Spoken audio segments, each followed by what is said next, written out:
د یو بل ملګري پوښتنه کړې چې رمضان په میاشت شه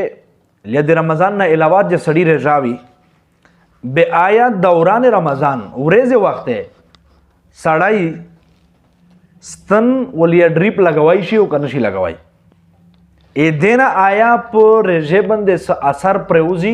کنه پروزي نو په دې مسالې زون پې کې ځکه چې انسان د بیماری درېمي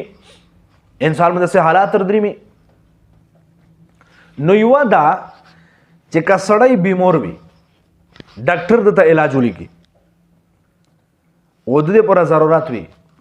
بدای هر کس مستن کا آپ غوشش لگेगी او کا آپ رکش لگेगी हर किस्म ड्रिप का आप غوشش لگेगी او का आप رکش لگेगी دا لګوایشي په دا ډریپ له دستنه د واجه د په رژه باندې هیڅ کله اثر نه چي رژه نور سره خرابېږي او کچره یہ سړی د تکد ډریپ لګای په داسې دوا صورت نه دي د تکد ډریپ دته ضرورت ته ډاکټر ته لیکلا ده دای کمزوره ده شو زیناد له سړی ده اس دوه شا بالکل د درجه بالکل نه خرابېږي رژه نه پموتېږي نه په مکرو کېږي بالکل صحیح سالمه درجه ده او دا ته بالکل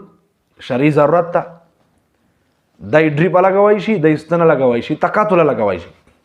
پراکشا لګوي شي او پوغش لګوي شي و دومي صورت دادا چې یہ سړی د مستینا د تکد ډریپ نه لګای پر رمضان رژه نو فقهای کرام لیکي چې دا شی